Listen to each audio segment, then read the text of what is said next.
Watu wengi kwa sasa wanafikiria sababu Mheshimiwa William Ruto amemshika Mheshimiwa Musalia Mudavadi na chama chake cha ANC, amemshika Mheshimiwa Wetangula chama chake cha Ford Kenya, na hivi majuzi ameshika mzee wetu Raila Odinga na chama cha ODM pamoja na ndugu yangu Oparanya. Naam. Sasa wengi wanafikiria sasa Western Kenya yote ni ya William Ruto, itaenda UDA, lakini kuna chama kimoja kijashikwa kule kinaitwa DAP Kenya.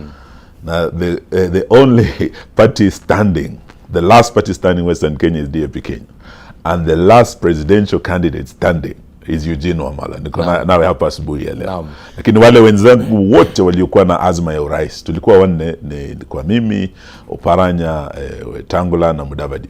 Wote wamesema watamuunga Mheshimiwa Ruto mkono hadi 2032. Mimi nimeeleza Mheshimiwa Ruto nitakutana naye kwa debe 2027, tarehe 10 mwezi Agosti. So hii by election itakuwa nafasi nzuri sisi kupimana nguvu na Bwana Ruto. Na naamini ya kwamba tutawahi kumshinda. Asante. Bila shaka tutakuwa na wakati wa kuekelea ama kupiga msasa azimio lako la kuwania urais, pamoja na wale wengine ambao wako katika muungano wa upinzani. Lakini kabla ya hayo, upande wa magharibi umekuwa ukionekana kwa muda mrefu, sio wakati tu huu, umekuwa ukionekana ni kana kwamba hakuja kuwa na mwelekeo hasa au kujua ni kiongozi yupi hasa ambaye anasimamia eneo lile. Labda shida ni ipi? Nafikiri ni kwamba tumekuwa na vyama vingi vile nimesema. Kwa sasa tumekuwa wanne ambao tumekuwa na azma ya urais kufika sasa. Hapo mbeleni tulikuwa na hayati Wamalwa kijana ndugu yangu. Naye alifaulu kuunganisha the entire Western, akishikana na Mheshimiwa Kibaki mwaka wa 2002. Nakumbuka Western yote tulishinda viti zote, ni kiti kimoja tu cha Nambale cha Chris Okemo ndio kiliponyoka. Otherwise watu wa Western wote walimuunga hayati ndugu yangu mkono, na akaungana na Kibaki na Ngilu na wengine wakaunda serikali. Masinde Muliro hapo mbeleni pia alikuwa amefaulu kuunganisha jamii ya Mlembe, na naamini wakati huu Mungu mwenyewe ametupa nafasi nzuri sana. Wenzangu wote ambao tulikuwa tunapingana nao sasa wote wametoa jamu. Wote wamesema 2027 hawaendi kwa debe, wanamuunga Mheshimiwa Ruto. So naona nafasi nzuri sana Western kuungana, wakiwa na presidential candidate mmoja tarehe 10 Agosti 2027. So wale ambao wanafikiria Western hawezi ungana, nawaambia watch this space. Tuko tunajipanga. Wale wenzangu ambao wamekubali wapangwe na Mheshimiwa Ruto hadi 2032, hiyo ni yao.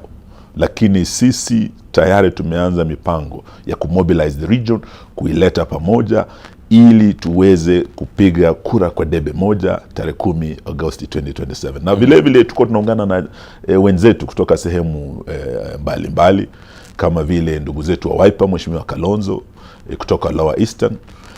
Tuko tunafanya kazi kwa karibu sana ndugu yetu Rigathi Gachagua na wenzetu wa DCP, kutoka Mulima, Jubilee, DP, PLP ya Karua. Tuko tunakuja pamoja. Ndugu Matiang'i pia amekuja juzi, na tuko tunajiunga pamoja tuhakikishe ya kwamba tunahakikisha huu mwenzetu anaenda one term, sababu ya mengi maovu yamefanyika katika taifa hili, including headlines za leo. Nimeona hii mambo ya High Ground Falls Dam, kashfa kubwa sana ambayo ilitupiliwa mbali, ili wao sasa wakisema serikali ni yetu, mambo ya uhuru yote tupilia mbali.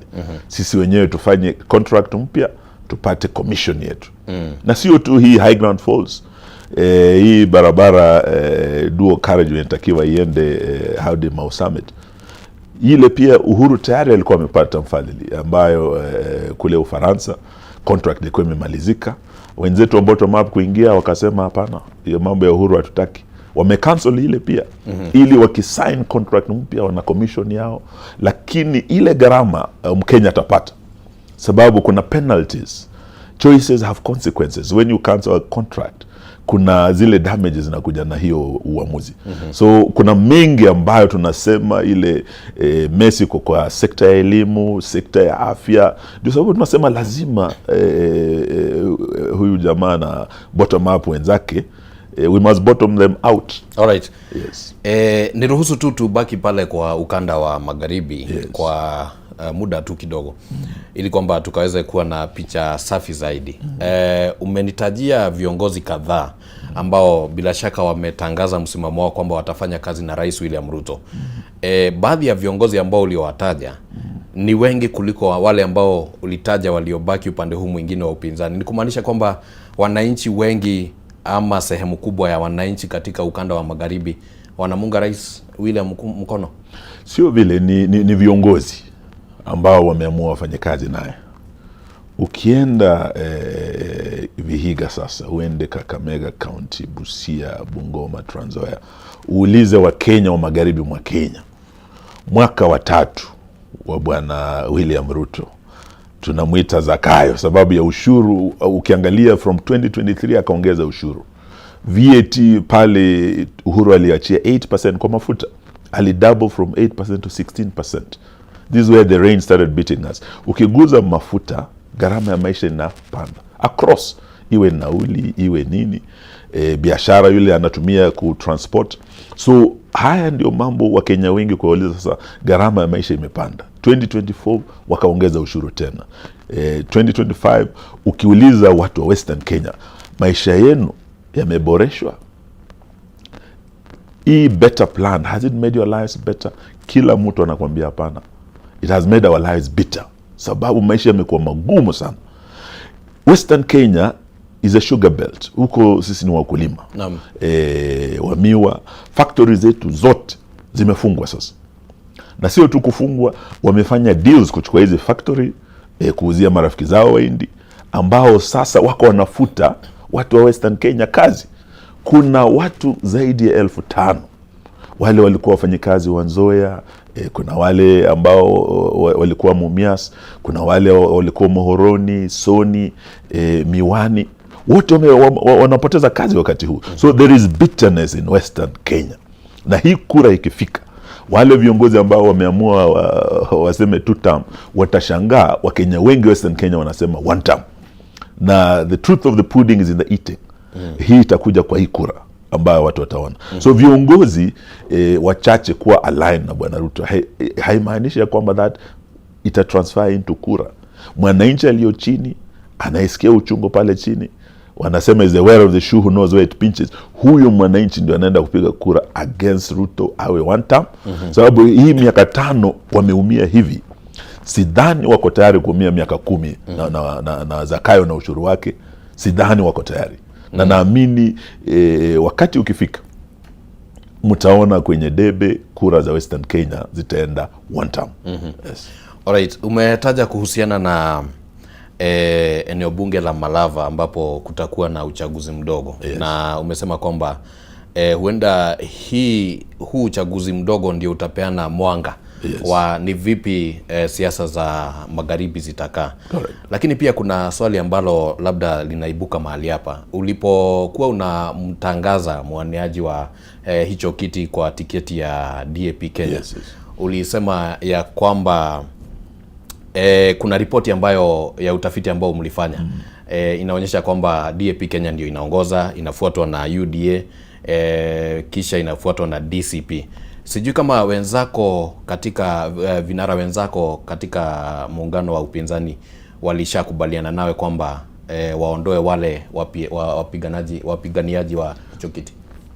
Tulikuwa tayari kama vinara wa vyama tanzu ya muungano wa upinzani, tumekubaliana ya kwamba itakuwa vyema kuonyesha umoja wetu kupitia uchaguzi mdogo huu. Na tukakubaliana njia moja tunaweza tumia ni kufanya utafiti wa kisayansi, kujua ni yupi ana umaarufu kuliko mwingine. Na kama inaonekana kwa eneo fulani kama Lambere yule wa DP ana umaarufu zaidi kisiasa kuliko yule wa DCP ama Wambasi, basi yule apewe. Na ile kampuni tulitumia Mbere ndio tumekuja tukatumia tena Malava. Na kule ilikuwa ya kwamba wamekubaliana na tukachukua yule wa DP. Huyo ndio alikuja akaongoza. Naam. Na akapewa hiyo tiketi. Na sote tutaenda Mbere kumuunga mkono. yetu tumefanya wiki hii na ikaonyesha bwana Seth Panyako ndio ana umaarufu zaidi, akifuatiwa na wale wa UDA karibu 5, wote wako nyuma yake, tena nyuma kabisa, na mwenzetu yule wa DCP ako nyuma zaidi, karibu namba 6-7 kule. So tutatarajia ya kwamba yule aliye mbele tumunge mkono wote as our joint candidate, lakini hata kama hatutakubaliana, sina wasiwasi ya kwamba DAP ndio watabeba hicho kiti. Na tutaweka kila bidii kuhakikisha ya kwamba tunashinda UDA, sababu hii itakuwa litmus test ile ya kupimana na UDA katika eneo hili la magharibi mwa Kenya. It's a battleground, sababu ukiangalia Mlima Kenya ni kama tayari UDA imepoteza. Na huko ndio alipata kura nyingi sana, zaidi ya karibu kura milioni 4 kwa kura milioni 7 alizopata. Mlima ndio ulimuinua akaingia kwenye ikulu. Na naamini huu mlima tena ndio utamtoa kwenye ikulu. Na ndio sababu sehemu peke yake anaweza kimbilia ni magharibi mwa Kenya. So kwa hivyo niko napanga timu ya nguvu kabisa kukabiliana naye, tukimshinda Western huu jamani one term. Kumaanisha kwamba wale vinara wenza hawajakubaliana na ripoti iliyotolewa au hawajapeana msimamo wao? Hatujalizungumzia, vile nimesema ndio matokeo yametokea hivi punde. Tayari nitawapa waone uamuzi watakaofanya, lakini kwa sasa focus yangu ni kushinda kile kiti cha Malava. Na huko ndio mimi nitaelekea. Lakini vile vile tutataka kusupport candidates wetu. Vile tumekubaliana mbele, tutaenda kule tusaidiana. Tuko pia tunaangalia upande wa Magarini kule kaunti ya Kilifi. Kule pia naamini tutakubaliana. Kule kati ya Wiper na DCP bado utafiti unafanywa, tutajua ni yupi ana umaarufu zaidi, ili sote twende tumunge mkono. Asante. Lakini unaposema kwamba wasipokubali wito wako, bado mtazidi kwenda kwenye kinyang'anyiro mkiwa nyote, hauoni kana kwamba mnafungua nafasi kwa UDA ambayo kulingana na utafiti wa kisayansi ambao ile ripoti inasema kwamba wale wa UDA ndio walikuwa namba 2? Haoni kama mnafungua huo mwanya kwa UDA kushinda hicho kiti? Nafikiri ingekuwa vyema, sababu tulikubaliana mbele, ingekuwa vyema tukubaliane vile vile Malava. Lakini hata tusipokubaliana, sababu immediate competition ni UDA. Katika utafiti ulionyesha nambari 2, nambari 3, nambari 4, 5 wote ni UDA, lakini DAP wako mbele, so DCP wako nyuma ya UDA. Sioni hatari yote. Lakini itakuwa vyema kuonyesha ya kwamba tumeamua kuungana. Itakuwa ishara nzuri ya umoja wetu. Sababu unajua mwananchi pia anaangalia, wanasema politics about perception. Wataangalia wasema kama mwezi kubaliana hiki kidogo, kile kubwa mtakubaliana kweli. So hiyo ni jambo tutalizungumzia kama viongozi. Lakini kwa sasa nina focus kwa ground, na naamini ya kwamba tutamshinda Bwana Ruto kule. Asante. Utaniruhusu tukae tukienda madukani, kisha tunarudi kwenye mahojiano na mwiroreri wa Kameme TV. Turathie na mbere na miario guku thiini wa studio. Tafarira ine arahuka rikiratha, tafarira ndiri iracenjia no ruthiomi turaikara tugicenjagia uguo niguo tukihota kunyitana na mheshimiwa Eugene Wamalwa, mutongoria wa kiama kia DAP Kenya, uria turakiaraniria nake guku thiini wa studio. Reke nguririkanie uhoro wigie Stahili app.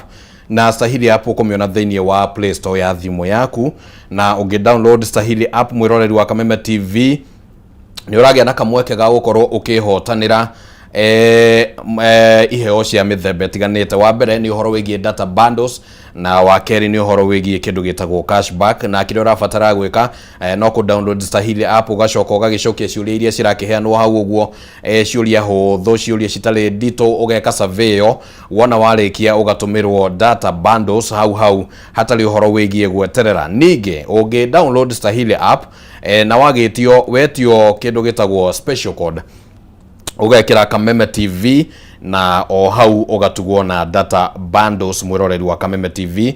Weka shopping uraheo cashback, na shopping ino urahota kumeka tondu kwina unyitaniri munene muno wa endia indo mwanya mwanya, matuka manene ta ma supermarket, athondekia indo watwagura kindu ni uraheo kiheo.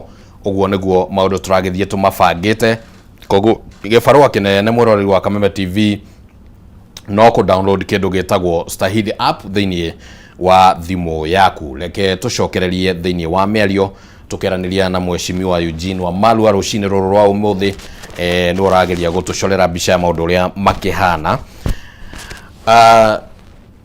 Tunaporejelea kwenye mahojiano mheshimiwa, Yes.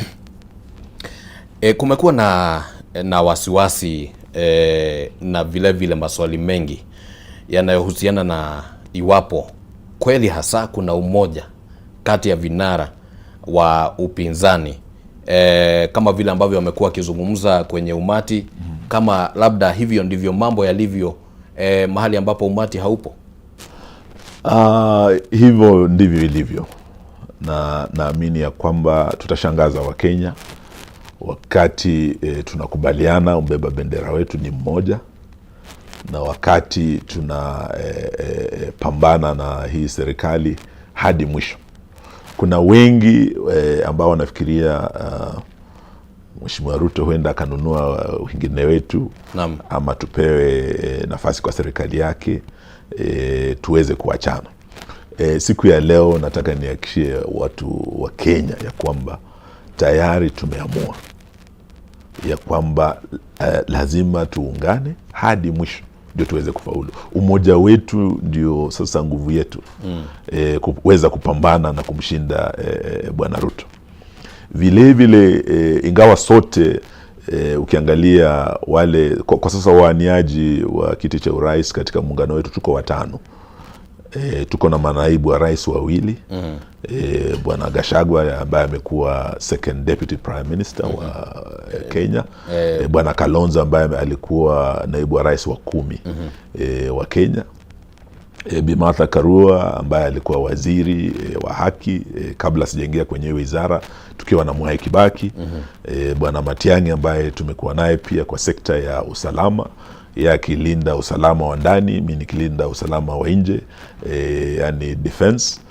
Na ukiangalia sote tukiwa watano tumeweza kutumikia Jamhuri ya Kenya at the highest levels of governance, short of the presidency. Kwa hivyo sote tunahitimu kuwa marais, lakini sote hatuwezi kuwa rais wakati mmoja.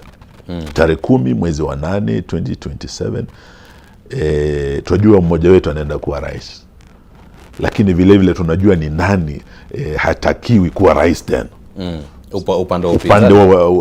Upande wa serikali hii na katika taifa la Kenya kwa huu muda wa bottom up, na zile kashfa bado zinaendelea hadi sasa, na kilio cha Wakenya tujua ya kwamba ni jukumu letu kukomboa nchi hii. Kukomboa nchi hii kutoka kwa ufisadi, sababu ufisadi umezidi kiasi hadi kitaifa na kimataifa. Sasa wameorodhesha wale marais wafisadi sana, na ni jambo la aibu sana ya kwamba rais wetu ameorodheshwa kuwa nambari 2 kwa ile orodha ya ulimwengu mzima kwa wale marais wafisadi zaidi. Nambari 1 ni yule amekuwa Assad wa Syria, na tayari shaondolewa. So kwa hivyo huyu wetu ndio nambari 1 globally, na hilo ni jambo ambalo halirudishi heshima. Ili Kenya istahili heshima tena kimataifa, lazima tuweze kurudisha hadhi hiyo, kuleta rais asiye mfisadi, rais aliye na clean record. Na sote watano vile tumejitokeza, rekodi zetu tukiwa na Kibaki zinajulikana, rekodi zetu tukiwa na Mheshimiwa Uhuru Kenyatta zinajulikana, na ni Wakenya ndio wataamua. Pili, yale ambayo Wakenya wanapitia sasa, mambo ya uchumi, hii mambo ya bottom up, naweza kueleza ya kwamba uwe Mkenya ambaye ako Mandera ama uko Malindi ama uko Kisii ama Kisumu, kila Mkenya analia sasa. Watu wa Mlima Kenya ni wanabiashara, ni watu wa bidii, ni watu wanajitafutia. Uchumi ukiharibika sote tunaumia.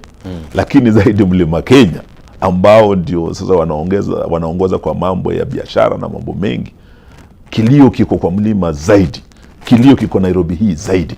sababu ya sera mbovu ambazo zimefanya maisha ya Wakenya yawe magumu. Na Rutonomics has failed Kenya. Uchumi na sera za Ruto mbovu zimeharibu uchumi wa Kenya. Na unaweza ukaangalia kwamba mataifa mengine yote pale marais wameenda one term, ni mambo ya uchumi. Uchumi ukishaharibika, that is the first point ambayo inamtoa rais kwenye ikulu. Ukiangalia kulikuwa na huyu jamaa anaitwa George Weah failed in Liberia, na hiyo ikafanya bwana George Weah aliserve one term, alikuwa umri moja na bwana Ruto akatolewa. Ukiangalia Goodluck Jonathan kule Nigeria, alienda muhula moja, sera zake hazikufanya kazi, one term. Na ukiangalia upande wa Botswana, Rais Masisi-nomics did not work, mara moja one term akaondolewa. Ghana vile vile. Juzi wiki hii Malawi, Chakwera ameondolewa. Na unaona ya kwamba the minute the things go wrong economically, Wakenya wengi sasa, utafiti umeonyesha 84%, only 14% of Kenyans wanasema nchi inaelekea vizuri.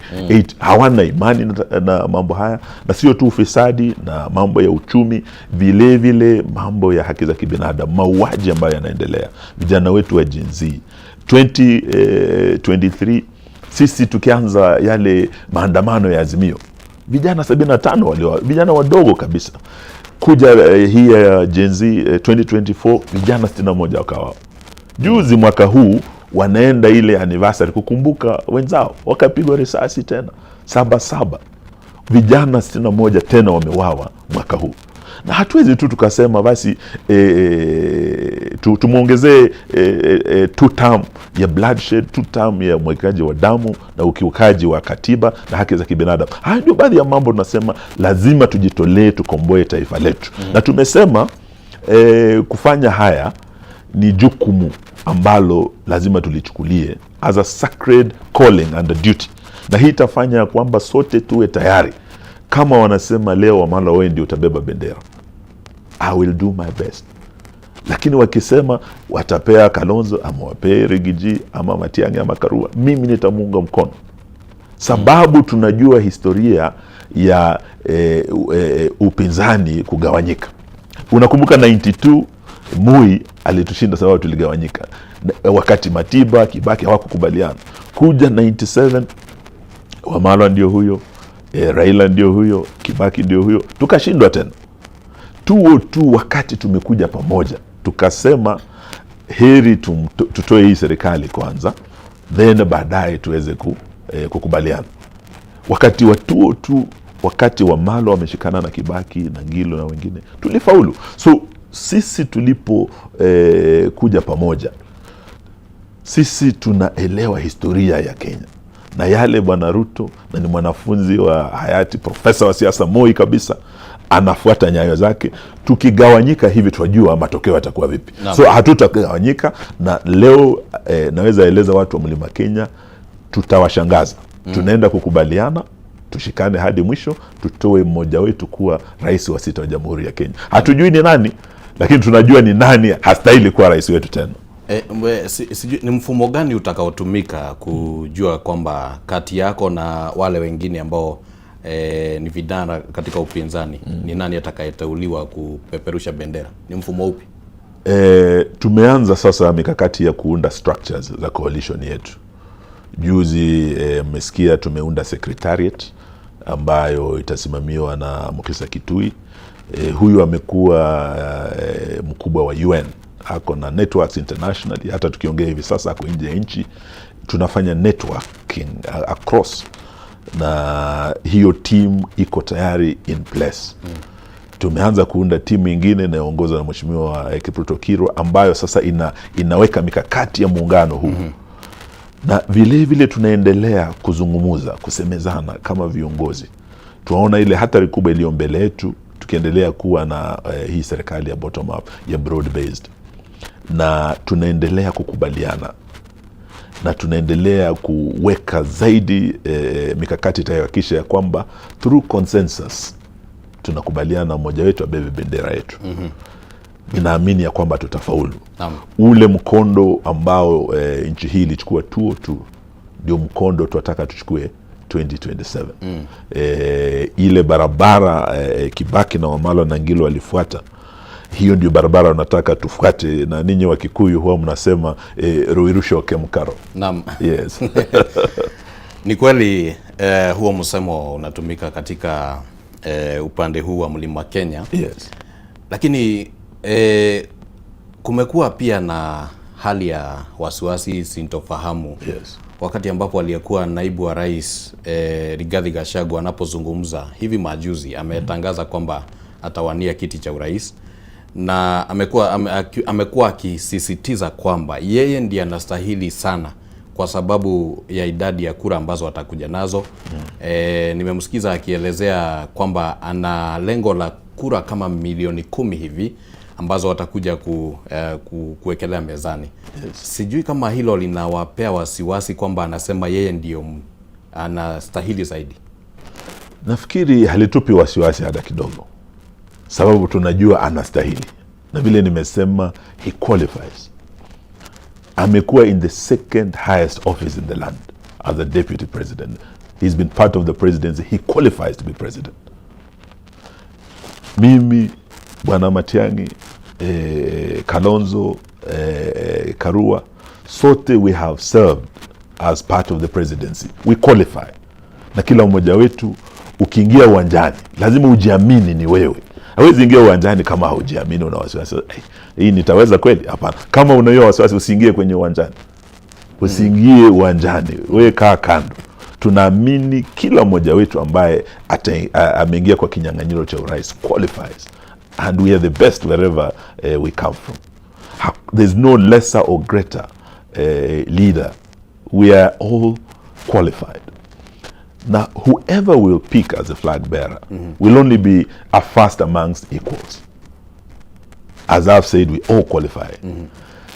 Tukija kuangalia mambo ya the suitability ya candidate ambaye tutaweka mbele, kuna mambo mengi ambayo tutaangalia. Kwa mfano, na vile vile tuko na wataalamu ambao wataangalia na wajue wakati huu kati ya hao watano who might be the best. Ujue tukikaribia kwenye lango, tumeingia kwa 18 goal ndio hii.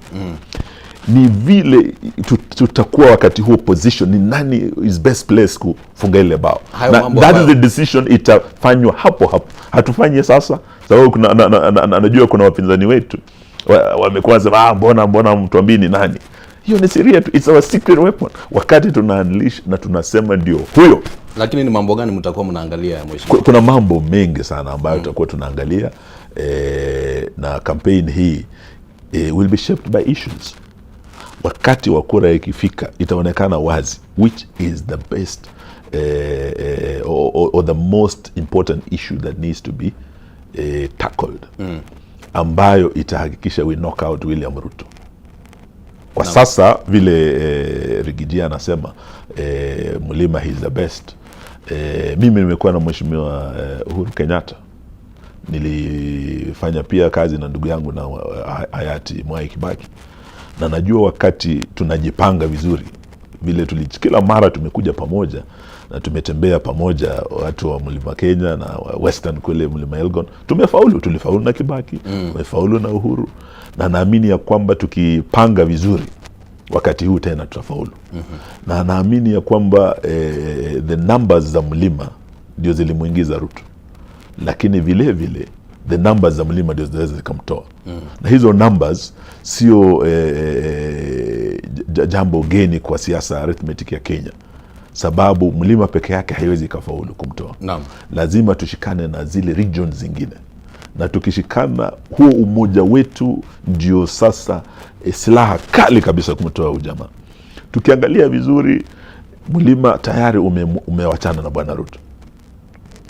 Ni wapi Ruto anaweza kimbilia? Kwa Biblia anasema, I look at the mountain, I look at the mountain and my help will come from the mountain. That is where Ruto looked. 4 million votes ambazo alipata, yeye aliongeza 3 tu. Where else tukiangalia Ruto anaweza kimbilia? Sasa ni Western, Mlima Kenya umeteleza. Sasa naona siku hizi anaishi huko kwetu Mlima Elgon, na kule is the other block ile ambayo inaweza ikamsaidia aingie. Akisimama on the second highest mountain anaweza akaingia, lakini akikutana na Wamalwa kule na DAP, na ionekana ya kwamba tukiweka Wamalwa mbele a block hiyo western, hiyo mlima wa pili na uteleze, Bwana Ruto asiingie, hii ni one term. Tukiangalia tuone Bwana Kalonzo anatafutwa sana. Sababu gani Ruto anasema kila mara Kalonzo? Sababu inaonekana bila hiyo kura ya upinzani ya Ukambani huyu jamaa hawezi akaingia. So kuna mambo mengi ambayo yataangaliwa kupick the right candidate at the right time, not now. Na issues nimesema hii campaign itakuwa shaped by issues. Na as we approach the election it will become clearer who amongst us will be best placed kufunga hiyo bao. So kile tumekubaliana ni kwamba sote tuko tayari kumuunga yeyote tukifika pale, na tuone huyu tukimweka atafunga, ama yule ako position, ama issues sasa zimebadilika zinakaa hivi. If we change we will be able to beat William Ruto. That is our primary goal. Na tunasema lazima tukomboe nchi hii kutoka kwa maovu haya yote ambayo yanaendelea chini ya hii broad based, wengine wanaitwa blood based government. Alright. Bila shaka Mheshimiwa Wamalwa utakubaliana nami kwamba kuna mbinu tofauti ambazo Rais William Ruto anajaribu kuzileta kwenye meza ili kujaribu kufunika huo mwanya ambao umeachwa na Mlima Kenya, iwapo kwa hakika Mlima Kenya umemuondokea. Mojawapo wa hizo mbinu ni kwamba anajaribu kuleta makabila ndogo ndogo, yale makabila ambayo tunasema hayana idadi kubwa sana ya Wakenya. Kwa mfano wa Somali, wa Taita, na makabila mengine ambayo yanaweza kuunganishwa na labda yakaleta idadi ile ya Mount Kenya. Unaona kama hiyo ni mbinu italeta utofauti? Sioni, sababu hata hizo jamii ndogo pia zinaumia kama Wakenya wengine. Rais mstaafu Moi alikuwa anasema siasa mbaya, maisha mbaya. Lakini wakati huu wa bottom up tumeona sera mbaya, maisha mbaya. Hayajalishi kama unatoka jamii kubwa ama jamii ndogo. Sera zikiwa mbovu, sote tunaumia sawa. So sioni ya kwamba watu kutoka jamii ndogo watamsupport na sera hazibadiliki. Ushuru vile ameweka, amesema hawezi akashukisha. Bei ya mafuta ikipanda, wewe uwe Mtaita ama uwe Mturukana, awe Mkikuyu ama Mluya, munapanda ile gari, ile lita ya petroli is the same price. Kuna rafiki yangu Mkale anaitwa Kambaya alikuwa ananiambia ukale si ugali bwana. Sababu ile ugali, bei ya ugali ikipanda, hakuna ugali ya Wakale, sote tunaumia. So mimi sioni kama hiyo mbinu itamsaidia ati akimbilie jamii ndogo aje jamii kubwa. Lakini kuna jamii ambazo tayari ukiona kama watu wa mlima, ile usaliti aliwafanyia tayari washaamua. Vile na kueleza upande wa western, ukisikiza sasa wakulima wa miwa na kilio kilicho western kule, hata mwage pesa ngapi, watu wa western tayari wameanza kuharden. Na hii Malava itaonyesha signal ya kwamba ukienda Kisii, nimekuwa kule juzi, washaamua. Ukienda Ukambani, tumetoka huko Machakos juzi, ukiwasikiza washaamua. Na sio tu hizi jamii, kuna jamii moja ambayo pia washaamua, na ni majenzi. Wale ambao wamepigwa marisasi wameuawa. Nimekuwa Machakos, vijana bado wanasema Rex Masai, kijana wa kwanza kuuawa, jenzi wa kwanza alitoka pale Machakos, alikuwa mjukuu wa Mwindu Mbingu, yule shujaa. Watu wa Machakos, watu wa Ukambani hawajasahau, wale vijana wao wameuawa. Kule western kuna Wile Sitati. Mimi nikienda mazishi ya kwanza kuzika jenzi ilikuwa pale Mua, Rex Masai. Weekend iliyofuata nikaenda nyumbani kule Bungoma, Kimilili, pale panaitwa Maeni. Sijui kama unakumbuka Elijah Masinde. Sasa mjukuu wa Elijah Masinde, wanameme, anaitwa Wile Sitati, kijana mdogo alikuwa university hapa. Aliuawa pia. Watu wa Kimilili hawajasahau, na wamezika vijana wengi waliouawa. Hawa Gen Z ambao sasa walipigwa risasi wengi kwa vichwa wakitoroka, wakawawa. Sasa huyu rais anasema wapigwe risasi kwa miguu. Rex Masai alipigwa risasi kwa mguu, lakini hii mguu ukipigwa risasi iweze kurarua zile nerves, it can lead to your death. Sasa rais anayesema wewe kijana upigwe risasi kwa mguu hana utu. Wanasema mtu ni utu. Huu ni rais hana utu kabisa. Na kuna jamii kubwa sana inayoshinda jamii zingine zote, wawe wa Kikuyu, wawe wa Luhya, wawe wa Kisii, wawe wa Kamba. Jamii ya Gen Z, hii ndio jamii inaenda kumtoa Bwana Ruto. Na hawa ndio sisi tumesema kama muungano wa upinzani lazima tushikane nao, not as passengers kwa gari letu, as partners. Na tuko tunaweka mikakati kati ya ile unasema mbinu gani tutatumia kumshinda Bwana Ruto, ni kuhakikisha hawa Gen Z lazima tuwaweke at the front and center of our campaign. And we are reaching out. Tunawaomba kuanzia tarehe 29 tutakuwa na mambo ya continuous voter registration. Wote wanasema one term na ni wengi, lakini kile tunawasihi kusema one term haitoshi. To make one term happen lazima wachukue vitambulisho, wachukue kura, twende kwenye debe, tuseme one term kupitia debe, ndio William Ruto atakuwa one term. Na haya mauaji ya Gen Z na maovu yanayoendelea, ufisadi na yale yote Gen Z walisema mwaka jana, wanataka uwajibikaji, wanataka ufisadi ukwishe, wanataka kazi na tuwe na meritocracy in Kenya, sio mambo ya ukabila. Tumeona Ketraco anatoa Mativo anaweka mtu yake. Ukiangalia maparastato zote ameposition watu yake. Kama kuna mtu mkabila Kenya ni William Ruto. Siku hizi nasikia anaongea anasema tu Rigiji mtu mkabila kutoka Mlima Kenya, lakini angalia maparastato. Hata wizara ukiangalia vile alikuwa amegawa kila sehemu, akiweka waziri anaweka PS. Lakini kila Mkenya ana haki ya kupewa kazi. Hiyo ndio tunasema, na hiyo haiwezekani kama William Ruto bado, sababu ni mkabila. Na hiyo ndio kati ya yale Gen Z walisema hatutaki ukabila. Mtu wa jamii yake, wa ukoo wake. Ukiangalia the latest, ni wiki hii tu imefanyika. Angalia changes amefanya Ketraco. Tumetoka Ukambani, Wakamba wanalia, wanasema si huyu tu, wametoa Wakamba wengi na wamekuwa replaced.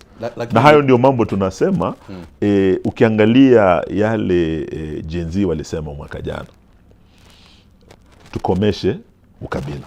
Sisi tunataka tupewe kazi bila mtu kuangalia our second name, kusema wewe ni Ronald nani ama Edwin ama wewe angalia certificate zangu, siangalie jina langu ama kule mimi natoka.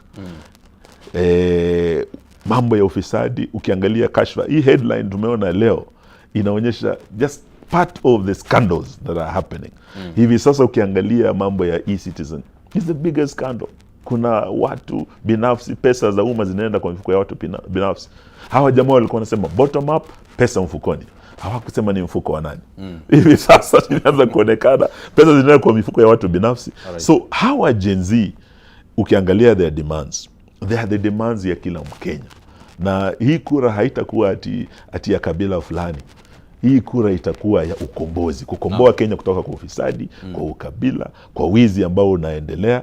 Na haya ndio kati ya yale tumesema lazima tujitokeze tukomboe taifa letu. Naam. Sijui maoni yako itakuwa ni yapi wakati ambapo kwa mfano tunamsikia Kalonzo Musyoka, kinara mwenza, akizungumzia yule mkuu ama afisa mwenye alitolewa katika Ketraco, anamtetea, manake alizungumzia hilo swala mwishoni mwa juma. Na huku upande huu mwingine unamkashifu Rais William Ruto kwa kumleta mtu mwingine ambaye unamtaja ni mtu wake. Wakati ambapo Kalonzo anapomtetea yule mtu, huo si ukabila au tutaweka viwango vipi kwa ukabila? Sio Kalonzo, actually ni Rigiji ndio alisema hilo jambo. Na hata Kalonzo wakati huo hakujua. Ni baada ya Rigiji kusema ndio tukashangaa Bwana Ruto amekuja Ukambani. Lakini mlikuwa mkutanoni pamoja? Tulikuwa pamoja. Na wakati huo tulikuwa sehemu moja actually na Bwana Ruto. Tumekuwa Machakos, yako Machakos. Naam. Na kule Machakos ameeleza Wakamba ya kwamba ukiangalia Nyanza sasa wanafurahi sana sababu nimemwaga maendeleo kwa sababu wamenikubali. Nyinyi hapa sababu hamjanikubali, viongozi wenu na waita wataki kufanya na mimi. Ndio sababu hatujajenga soko nyingi huko vile tumejenga huko Migori, huko Homa Bay, kwa Gladys Wanga. Nyinyi shida yenu ni nini? Si mnikubali ndio maendeleo yaje. Na ndio sababu tukasema wewe umetoka Nairobi, umefuta Mkamba, umeweka mtu kutoka jamii yako ya Kalenjin, na huko unaambia Wakamba wakukubali ndio uwape hizi kazi, ndio uwape maendeleo. Hii ndio siasa ambayo tunasema hatuwezi kubali Kenya. Siasa ya ukabila, siasa ya hongo, na siasa ya uongo, yani kudanganya watu. Mkija mnikubali, muje kule kwenye Ikulu mwambie Kalonzo viongozi wenu waje, tusemezane huko Ikulu ni wapi. Kila mtu atakayekuja 10,000, mkija watu 10,000, 100 million iko hapo State House. Kila mtu unapewa yako, unapewa, unarudi Masaku, unaenda Makueni, unaenda Kitui. Hiyo ni siasa potofu ambayo hatuwezi tukaikubali. Kila Mkenya anatoa ushuru. Kila Mkenya ana haki kikatiba kupata maendeleo. Na nchi hii inaongozwa kwa mwongozo wa sheria na katiba ya Kenya 2010. Vile vile hii nchi iko na ile Vision 2030 ambayo ilikuwa imewekwa kitambo na hayati Mwai Kibaki. Ukiangalia hiyo ruwaza ya mwaka 2030 ni National Development Blueprint ya Kenya yote. Kuna flagship projects kila sehemu ya Kenya. Na hizo project haziwekwi sababu ya kabila fulani ama ni sababu ya kutransform taifa hili. Tukisema hiki kiwanda kikijengwa hapa, hii damu ikijengwa hapa, maisha haya yanaweza yakabadilika. Ukiangalia ile ghala la chakula ya Kenya, kule mimi natoka kule Trans Nzoia Western. Sasa vile population inaendelea kuwa kubwa, mashamba yanaendelea kugawanywa kidogo kidogo. Sasa ile production kwenda huko mbele miaka 20 will not be the same. So lazima tuweze kufungua new bread baskets. Hii sehemu ya Ukambani, ukiwapa maji pale Ukambani will be a new bread basket ya Kenya. Ita supplement ile bread basket kule Trans Nzoia na North Rift na Western. Kule Ukambani kuna zile Vision 2030 flagship projects. Moja yao ni Thwake. Nilipoingia kama waziri wa maji, Uhuru alinituma Ukambani, nika launch that flagship project. Thwake, tukiondoka na Uhuru Kenyatta, ilikuwa almost 85% complete. Miaka 3 tangu Bwana Ruto aingie, ule mradi umekwama. Wewe unaenda Ukambani kupeana handouts, ati hii empowerment milioni 10 hapa, unaita watu State House milioni 100 hapa. But there is a 60 billion Vision 2030 project called Thwake. You complete that project. Ukambani will be now supplying food to the rest of Kenya. Alright. Mbona kama unapenda Wakamba usikamilishe huo mradi? Mbona umeweka break? Ili watu waje wahonge eti wakupigie kura kwanza ndio wapewe kazi, ndio wapewe miradi. Hii ndio siasa tunataka tubadilishe. We must stop this politics of blackmail. Na nashukuru sana Mheshimiwa Kalonzo, jana amwambia Bwana Ruto sina haja.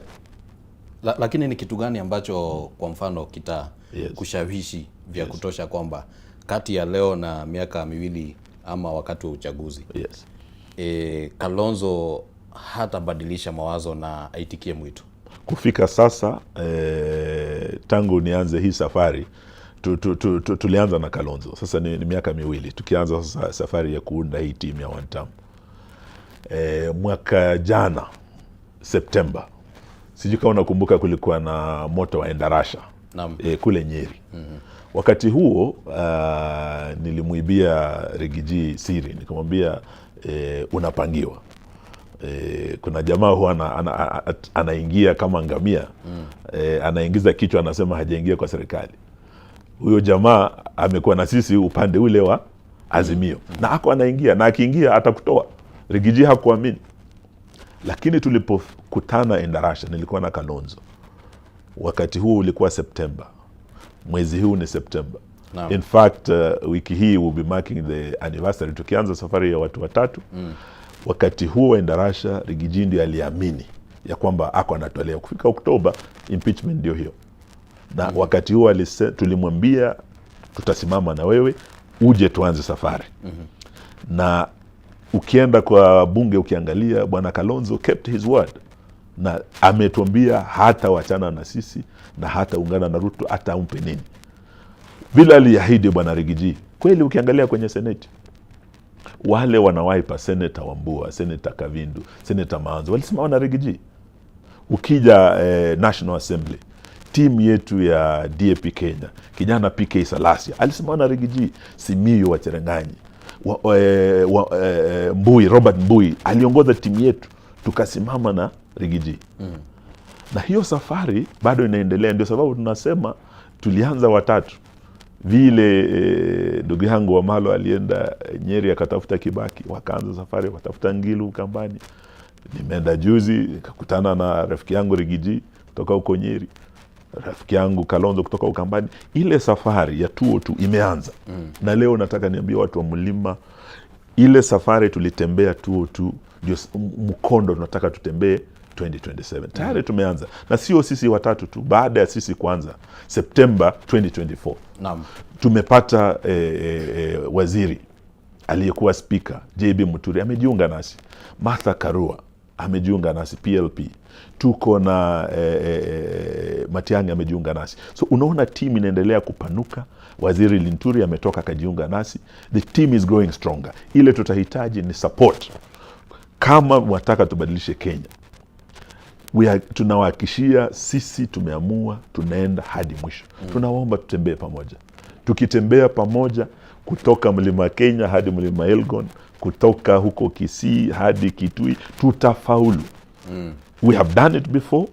Tumetembea hii safari na Kibaki na tulifaulu. Tumetembea hii safari na Uhuru, tulifaulu. Kwa sasa tunaomba watu wa Mlima tutembee pamoja.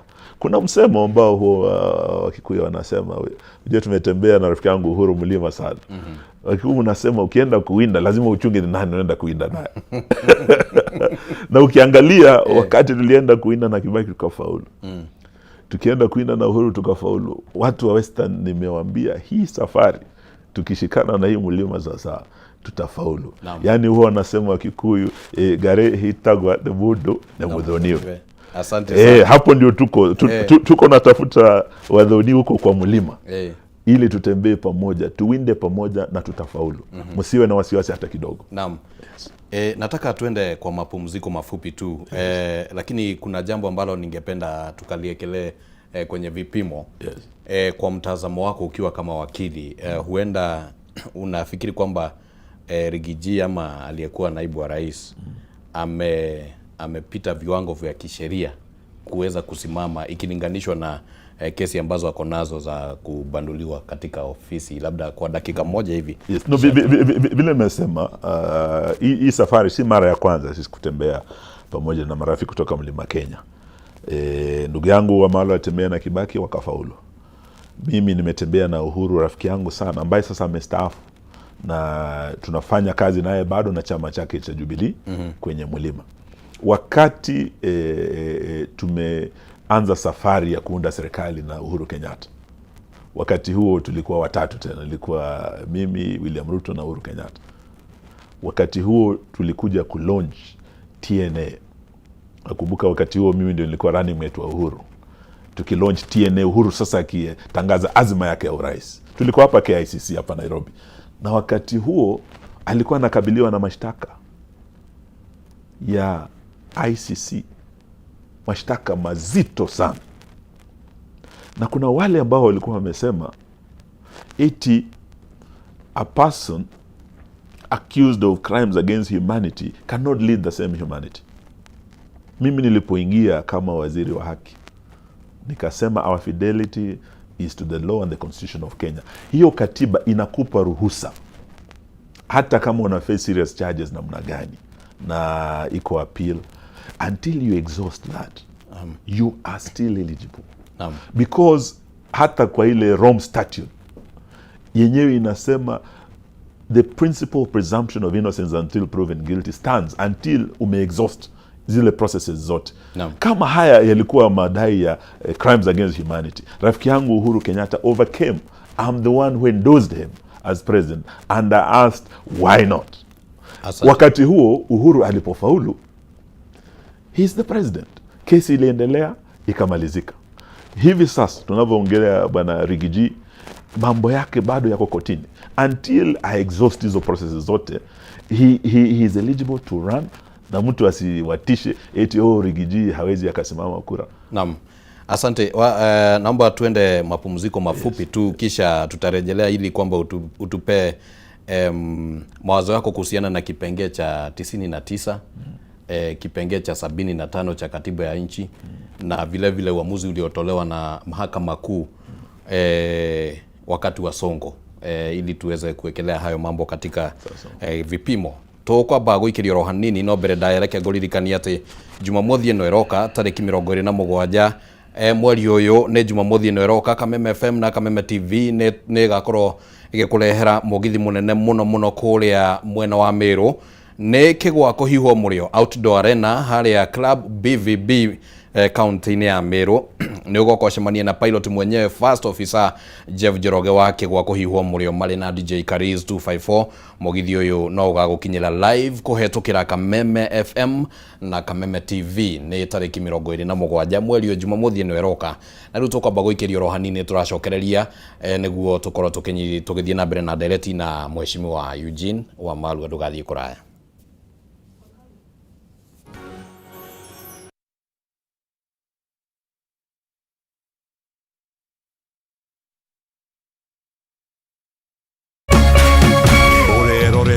Kameme TV.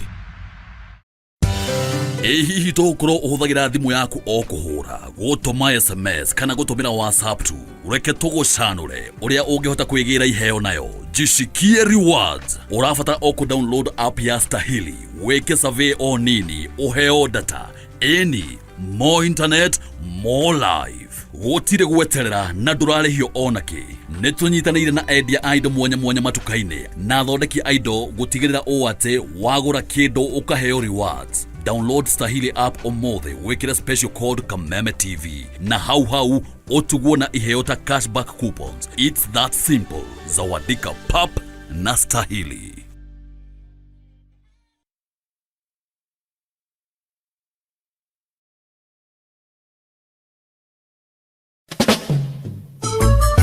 This November, K24 TV brings you the mother of all reggae shows. It is the Good Vibes Festival with Luciano live in concert. Samir say, man was made to serve Jah. Let's go, Luci!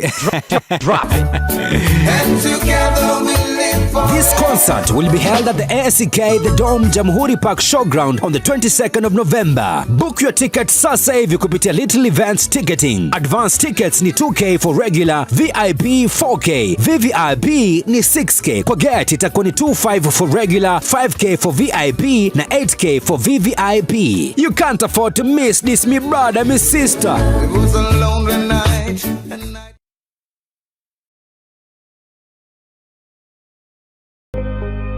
Thutha wa nduma nene nĩ ũtheri mũnene, narĩo riũa rĩa wega rĩgacangarara na kurehe ũtheri ona mwĩhoko wa muoyo. Na ripoti ya Ngai irauga ati ni ndari mũrwaru tondu ndi haha ndimwire atiriri I am a living testimony. Kwĩ Ngai matu-inĩ ũkaga ihinda rĩrĩa rĩagĩrĩire. Tabarĩra ya gĩthima kĩa muoyo rĩu nĩ ĩragũkinyĩra kũhetũkĩra Kameme TV. Amen. Ukiaga kuinukia kindu reke undu uyu ukinye muico. Ũgĩtabarĩrwo nĩ Martin wa Janet HSC. Tabarĩra ya gĩthima kĩa muoyo ĩrĩa ikoragwo ĩgĩũka haha ukamenya kĩhonia na ũgathikĩrĩria na ũgateithĩka. Nĩo mũthenya wa kana kwambĩrĩria thaa 2 cia hwaĩ-inĩ na gũcokera mũthenya wa Jumatatũ thaa 8 cia mĩaraho.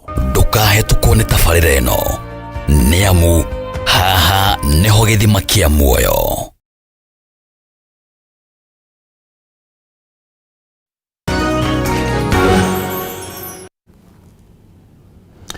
Nĩ twacokereria na tũragĩthiĩ na mbere na mĩario thĩinĩ wa tabarĩra ĩno ya arahoka rĩkĩratha rũcinĩ rwa ũmũthĩ. Rĩtwa rĩakwa nĩ Kĩmani wa Ngũnjiri, gũkũ thĩinĩ wa studio twĩna Mheshimiwa Eugene Wamalwa, nĩwe tũragĩthiĩ na mbere na gũteretanga na tũraikara tũgĩcenjanagia rũthiomi nĩ ũndũ wa gũkĩnyitana wega, na hivi sasa tunarejelea kwenye mahojiano na ili kwamba tukaweze kufunga hii hoja ambayo inahusiana na aliyekuwa naibu wa rais. Yes.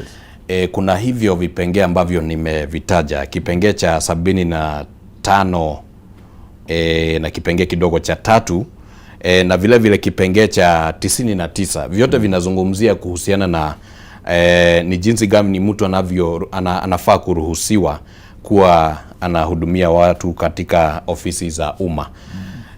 Ningependa tukalinganishe hayo na yale yaliyotokea wakati aliyekuwa gavana wa Nairobi Mike Sonko alipofurushwa kutoka kwa ofisi na baadaye akawa anataka kuwania ugavana pale Mombasa, lakini Chief Justice akasema kwamba yeye alikuwa ameshatolewa kwa ofisi na kwa hivyo hawezi kuwania hicho kiti cha ugavana kule katika jimbo la Mombasa. Sijui haya mambo unayalinganisha vipi na hii kesi ambayo inamkumba Rigathi Gachagua? Nafikiri vile nilikuwa naeleza kabla tujaenda mapumzikoni ni kwamba mimi nilikuwa na Uhuru Kenyatta na Bwana Ruto. Wakati huo tulikuwa tumeanzisha vuguvugu ya generational change, kusema ya kwamba kizazi ambacho kilipigania uhuru na ambacho kilichukua uongozi baada ya uhuru sasa lazima kipeane nafasi kwa kizazi chetu ambao tulizaliwa baada ya uhuru. Generational change kwa najiita G7, na wakati huo tulijipanga kuchukua serikali tukiwa watatu na marafiki zetu. Na tukaja tukafaulu kuunda hiyo serikali. Lakini zile changamoto zilizokuweko kisheria, hii vipengee yote unasema yale ya Uhuru Kenyatta na Ruto yalikuwa na shinda ya Gachagua, na vipengee vyote sio tu za sheria ya Kenya mpaka international. Tulienda kule Hague, mawakili wakapambana hadi kesi hiyo ikakwisha na Uhuru akaja akawa rais. Baadaye Ruto ndio huyu amekuja akawa rais. Nataka niambie watu wa Mlima ambao labda mna wasiwasi, supporters wa Gachagua, ya kwamba haya mambo vile yalivyo kisheria haitawezekana. Ya kwamba kisheria inawezekana. It's the art of the possible. Na sheria zetu zinapeana nafasi, na pia katiba inatiba kwa kila jambo ambalo unaweza hivi vipengee yote unazungumzia ni mambo ambayo yako mbele ya mahakama sasa, na mtasikia mawakili wa Bwana Gachagua wakipambana na mawakili wa upande ule mwingine. Sina wasiwasi hata kidogo. Hata hiyo kesi isipokwisha, naamini ya kwamba vile Uhuru Kenyatta na William Ruto waliweza kuponyoka kisheria na wakaja kuongoza taifa hili, the will of the people of Kenya will prevail. Na katiba hiyo inatiba kwa masuala haya yote ambayo tunayazungumzia, sababu yako live mbele ya mahakama. Sitaki nijifanye wakili wa Gachagua nieleze uzito wa kesi yake ama ni vipengee gani atatumia kuweza kuepuka huu mtego. Kile tunaweza nikaeleza watu wa Mlima Kenya ya kwamba hakuna marefu yasiyo na ncha. Na kwa sheria yetu tunasema you can't suffer wrong without a remedy under our laws. Bwana Gachagua alidhulumiwa na mwenzake Bwana Ruto, ambaye alimwamini na ambaye alimchapia campaign, akamtafutia kura, lakini akaja akamsaliti. Naamini in due course Gachagua will have his day in court, na sisi ambao ni marafiki zake hatuna wasiwasi hata kidogo ya kwamba atafaulu. Na leo nataka niwahakikishie wale ambao mnatusikiza Mlima Kenya na Kenya nzima ya kwamba this too will pass. Challenges ambazo tutaface as a coalition ni nyingi, sio tu hii ya Gachagua. Kuna mengi ambayo yanakuja kabla huo uchaguzi kufika. naamini kuna wengine wetu, kuna mitego nyingi tutawekewa. Unaona kana kwamba kuna wengine wenu watawaondokea? Sio kuondoka, lakini tutawekewa mitego ili tusifaulu ama hata tusifike kule. Lakini tunaamini ya kwamba for us this is a sacred mission, kukomboa taifa letu, and for that tuko tayari kusacrifice anything including our personal ambitions. Kufuata ule mkondo wa Malwa na Kibaki na Ngilu, watu they had to sacrifice in order to succeed. Nami naona vile tunaendelea kufanya kazi pamoja, naendelea kuona, sababu tulikuwa pale, nilikuwa kijana mdogo sana, nilikuwa university wakati ndugu yangu na Kibaki walianza hii safari, but you can feel it. Tunaanza kuona the motions vile zinaendelea. Sina wasiwasi hata kidogo tutafaulu. Licha ya kwamba kuna changamoto nyingi, hii ya Gachagua is just one of them. There are many others that will come. But we are ready to fight for our country, to get our country back kutoka kwa hii mikono ya ufisadi, mikono ya damu, na hii mikono ya wizi ambao na uporaji wa mali ya umma ambao umeharibu uchumi wetu. Naam. Kumekuwa pia upinzani unakashifiwa kwamba hauna agenda. Agenda imekuwa ni one term, na Rais William Ruto amezungumzia hayo akijaribu kusukuma upande wa upinzani kwamba ukaweze kupeana agenda yake. Na ni kweli kwamba umezungumzia kuhusu mambo tofauti ambayo labda hayajafanyika chini ya uongozi wa rais.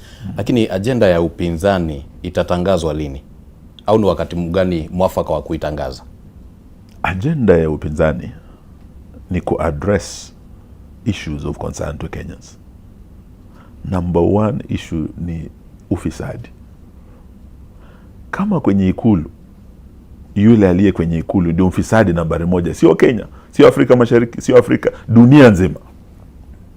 Agenda yetu number one ni kumuondoa, ndio tuondoe ufisadi. Sababu State House sasa imekuwa ndio the crime scene, epicenter ya ufisadi Kenya hii. Deals zote usiku na mchana zafanywa kule kwenye ikulu.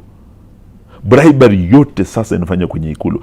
Until we change that, hatutafaulu. Kwa nini unasema ufisadi ndio agenda nambari moja Kenya? Sababu ukiangalia zile pesa zinafujwa, almost 30% ya bajeti ya Kenya, pesa zinazama sababu ya nini? Ufisadi. The minute you fix that, na hii wastage unaona ambayo jamaa anachukua ndege moja ya kifahari kabisa kwenda Addis Ababa, mamilioni ya pesa ya Wakenya inatumika, na kuna Kenya Airways ambayo ni flag bearer ya taifa letu. Hiyo wastage unaona kule kwenye ikulu. Saizi kila delegation, kila wiki delegation ikija, almost between 60 and 100 million per delegation. Ukipiga hiyo hesabu yote, unakuja unaona ya kwamba kama kuna 47 counties na kuna watu ambao watakuwa 5,000 from each county or 10,000, what are you talking about? Billions of shillings. Kwa sababu unaona wakati tumekuwa na Uhuru Kenyatta, bajeti ya State House ilikuwa about 3 point something billion. Jamaa wa bottom up hustler ambaye alikuwa amesema sasa lazima tutumie pesa vizuri, austerity measures, triple hiyo budget ya State House, na ndio sababu imekuwa the pahali ya handouts. So kati ya yale ambayo tunasema ufisadi must be number one priority, na kustop wastage. The minute mkiziba ile mianya, you do not have to overtax Kenyans. Hiyo ndio sababu tunasema hiyo we must deal with. Mambo ya huu jamaa kuita Zakayo, overtaxation ya Kenyans, hiyo ndio kitu tuko tunasema tukiingia kama upinzani. Executive order number 1 ni kuscrap hii mambo ya housing levy, kuscrap hii mambo ya SHA. NHIF was working. Kulikuwa tu na changes kidogo, na wataalam tulionao sasa wamesema within 100 days tukiingia it can be fixed. Lakini kwa sasa it is the biggest scam, hii mambo ya SHA. Unaona senator wa Kakamega, rafiki yangu Halwale, amesema bilioni 10 imeibiwa. Huyo ni mkaguzi wa vitabu za serikali. Halwale amesema 24 billion Huyu ni mtu wa UDA, senator wa Kakamega. Anasema wenzake kwenye serikali wameiba 24 billion ya SHA. So hii ni shimo inatumika kumeza pesa. Na hii inatoka kwa payslip ya Wakenya. Juzi ameleta walimu kule State House. Walimu 10,000. Kenya hii tuko na walimu 480,000. 480,000 teachers. So ukichukua walimu 10,000 wape milioni 100. Na uko una collect kwa hawa walimu, mwenyewe amesema 900 billion inatoka 900 million inatoka kwa walimu kila nini. Meaning anatoa kwa mifuko ya walimu karibu bilioni 1. Alafu anaita walimu anawapa milioni 100. So there is something, the priorities of this government are completely upside down. Handouts, pesa unamwaga State House, capitation kwa shule, pesa haifiki. Watoto hawasomi. Counties, mimi nimekuwa waziri wa ugatuzi.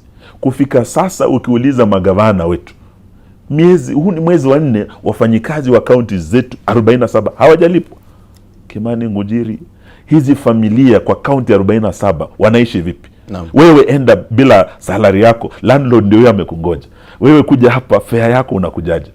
Wewe mtoto wako akigonjeka hospitali kuna shida.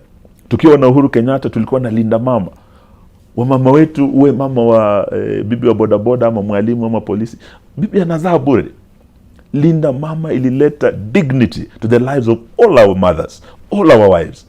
Huyu jamaa kuja ametoa hiyo Linda Mama.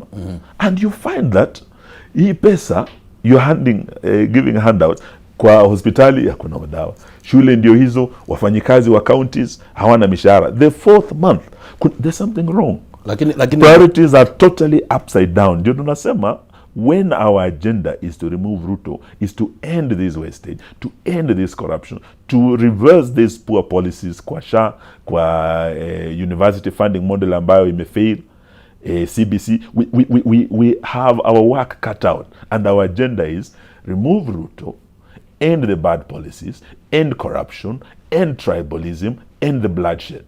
What is not clear about that agenda, Bwana Ruto?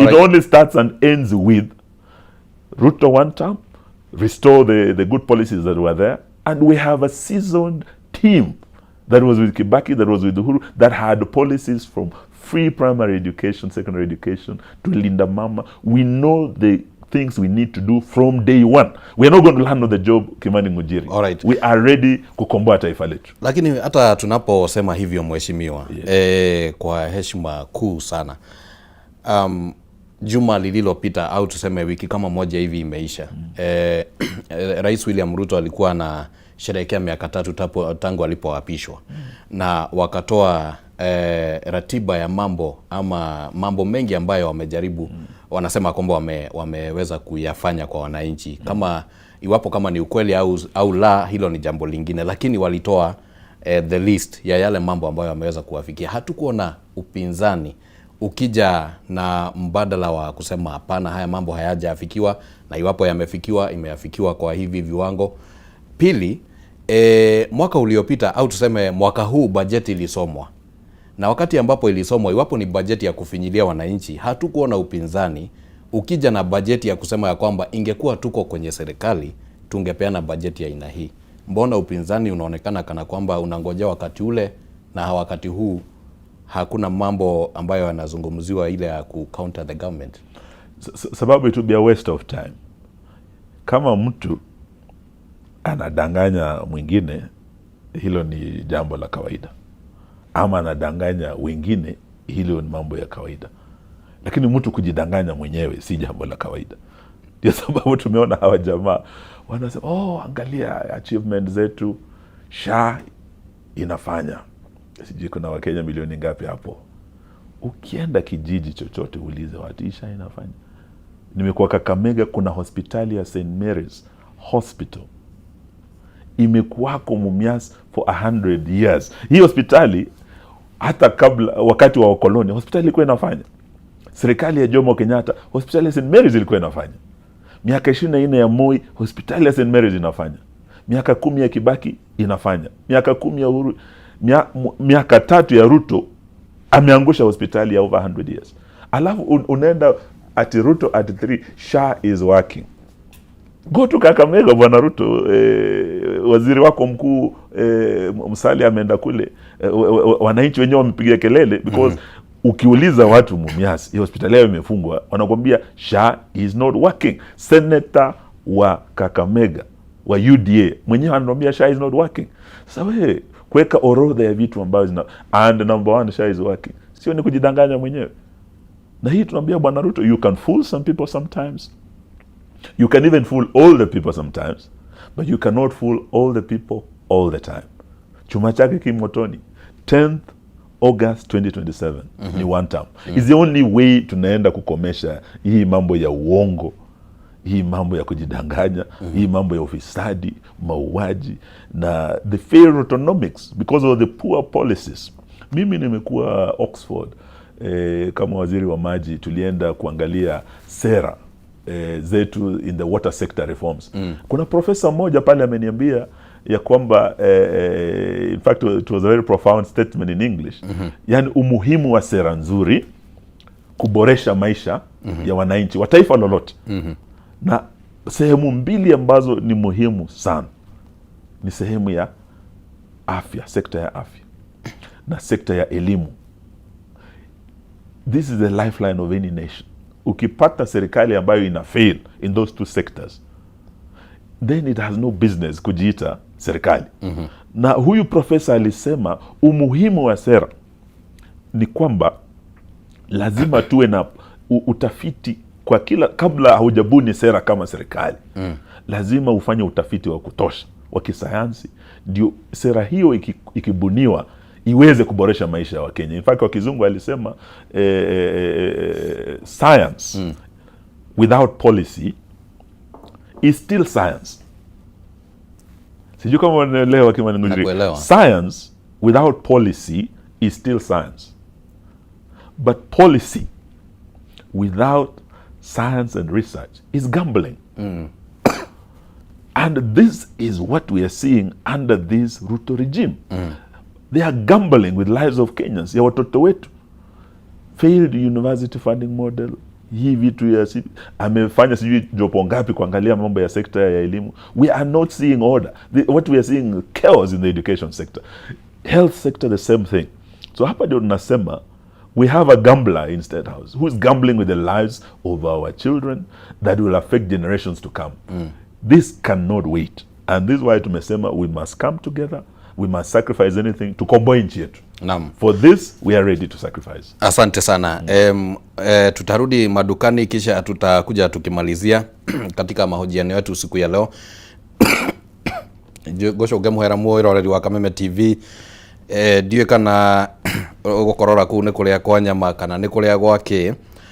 No ni ndiraikara ngitangagwo ni tumatoguo no wega ni tugugithie na mbere tugitindikite oro uguo na Stahili app mwiroreri wa Kameme TV ni ukite gukuguna we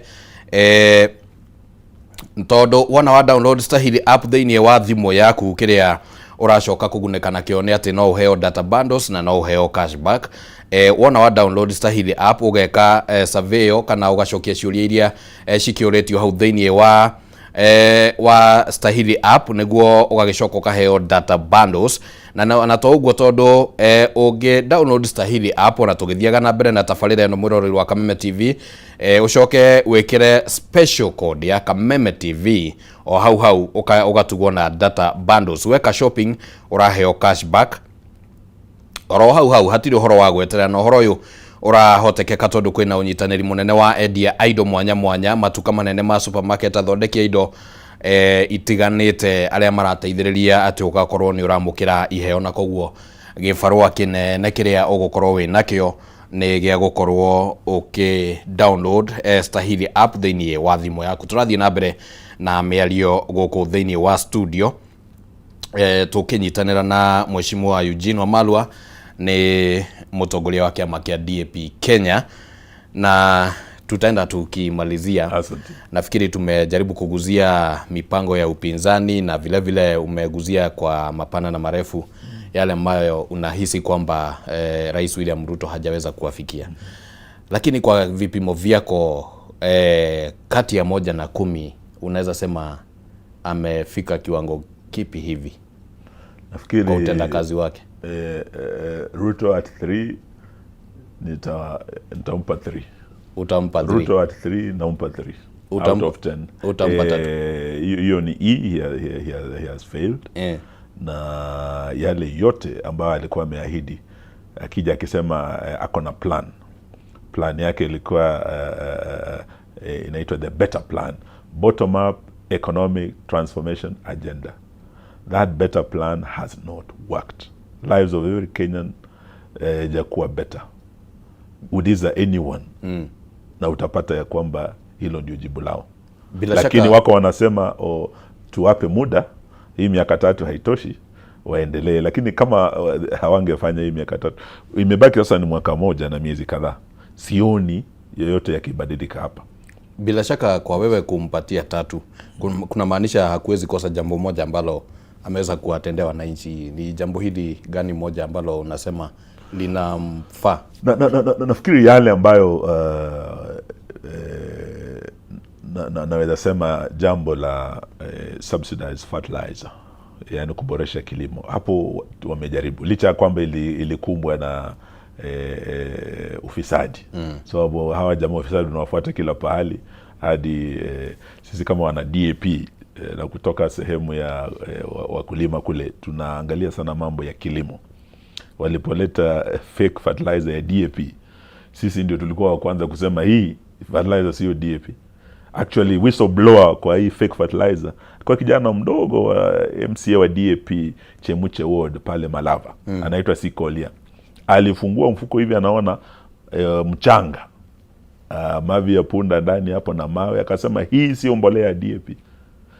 Yule mbunge wetu Bumula DAP Wamboka akaleta mswada bungeni kusema waziri wa kilimo awe impeached, na tulipigana hadi hayo mambo ya mbolea fake, mbolea gushi, yakaleta msisimuko hadi sasa wakaanza kuleta mbolea nzuri. Lakini that is something tulikuwa tunafanya na Uhuru Kenyatta, na nafurahi ya kwamba wamejaribu kusaidia wakulima wapate mbolea, sababu tukiwa na chakula cha kutosha na Mungu ametubariki na mvua, hilo ni jambo moja naweza sema wamejaribu. Naam, asante. Lakini swala hili la ufisadi ambalo ninasikia kwamba umelipea uzito zaidi. Yes. Tumekuwa na serikali ya Daniel Toroitich Arap Moi, tumekuwa na serikali ya Mwai Kibaki, tumekuwa na serikali ya Uhuru Kenyatta na sasa ya Rais William Ruto. Kwa hizo serikali zote kumekuwa na ufisadi, visa vya ufisadi hapa na pale. Ni vipi kwa mtazamo wako ufisadi unafaa kumalizwa? Kumaliza ufisadi, wanasema samaki huoza kutoka kwa kichwa. Fish rots from the head. It starts from the head of state, the head of government.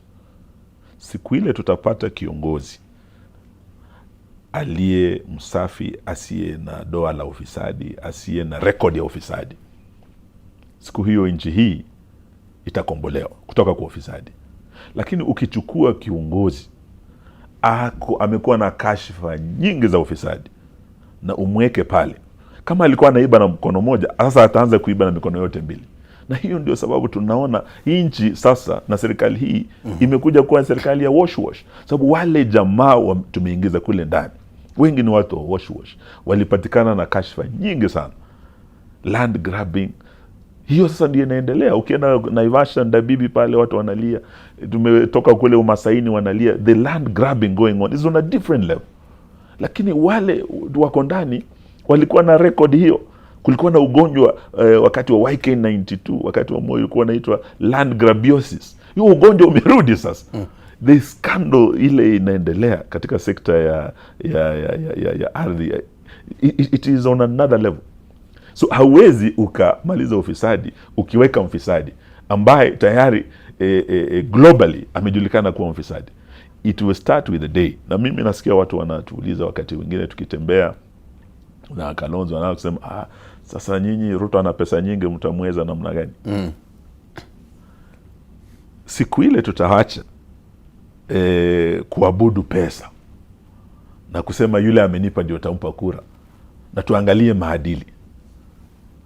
Tuwe na kiongozi hata kama hana, tumchangie na aingie kwenye Ikulu, lakini asiwe na record ya wizi na ufisadi. That is the day nchi hii itabadilika. Lakini tukiendelea kuweka wafisadi, sababu wameiba pesa, wametupa pesa, basi tunawapa uwezo waibe zaidi kutoka kwetu. Yani hao ni watu wanajua mali ya umma ni mali ya kuuma tu, unauma na kwenda nayo.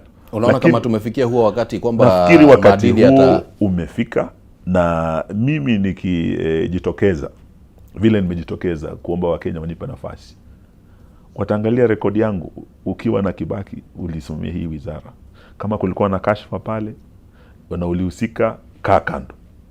Umekuwa na Uhuru, kama kuna kashfa pale, kaa kando. So lazima Wakenya watumie hiyo yardstick ya kupata kiongozi mwadilifu, kiongozi aliye na clean record, a man or woman of integrity. Akiingia pale kwenye Ikulu kuwa the head of the fish will not rot from the head, because we have a clean leader up there. Hiyo ndio agenda nambari moja. Tunaweza sema mengine yote, lakini unless we fix the cancer of corruption, nchi hii bado haitakuwa sawa. Na vile nimesema, tukiziba mianya ya ufisadi, wizi wa pesa, wastage hii, basi we do not have to overtax Kenyans. And as president, I can tell you that it is possible kuleta tax cuts. It is possible. Na nikitunikiwa heshima Kimani Ngunjiri niwe the 6th president, executive order number 1 ni kutoa hii mambo ya housing levy. Hapa ndio kuna ufisadi mwingi sana, sababu ukiangalia yale Ruto amesema akiwa kule Addis Ababa, amesema kufika sasa Wakenya wamemupa offer 500 billion kutoka kwa mambo ya housing. Kila alidanganya tu ni kusema ati wamempa kwa hiari.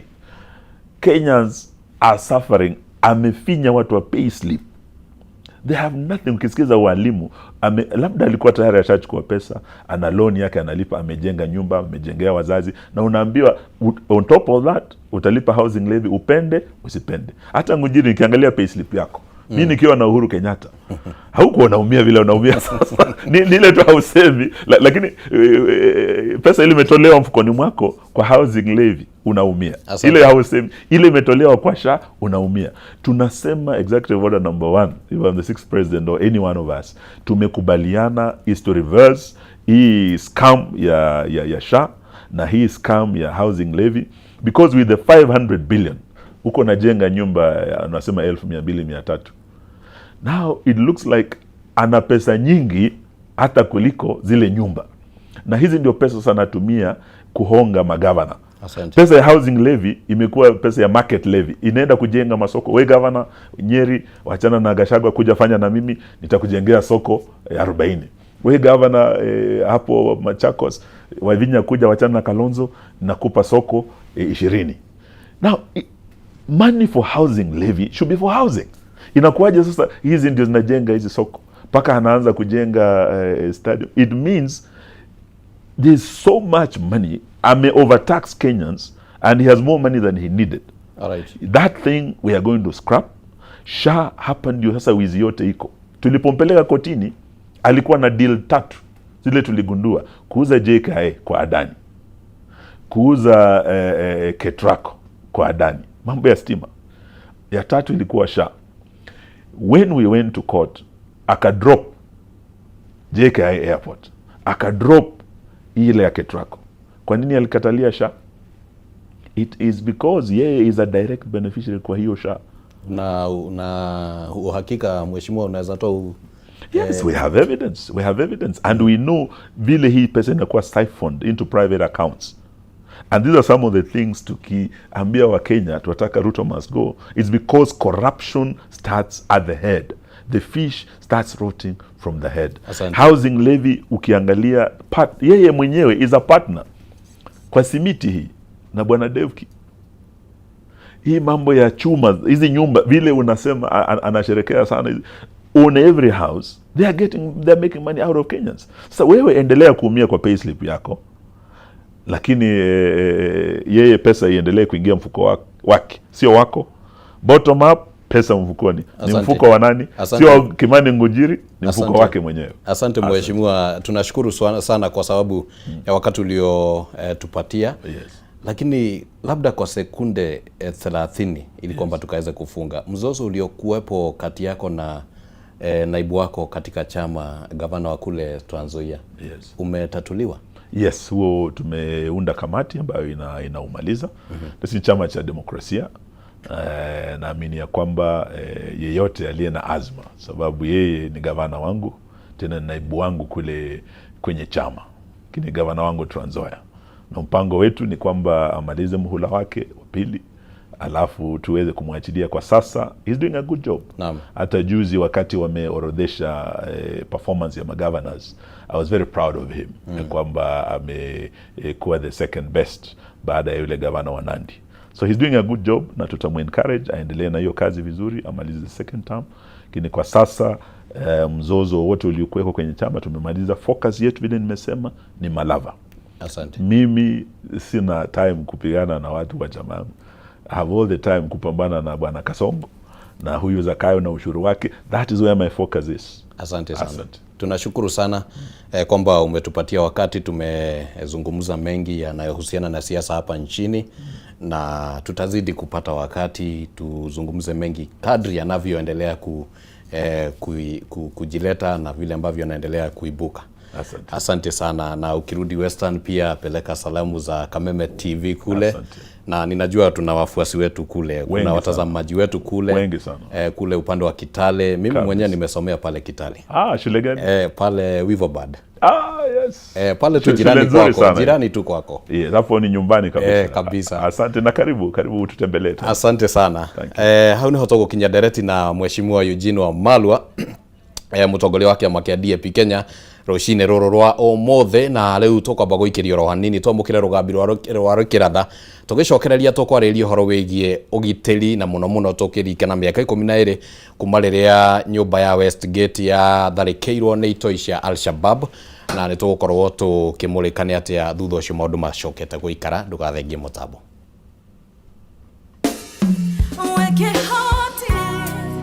Asante sana.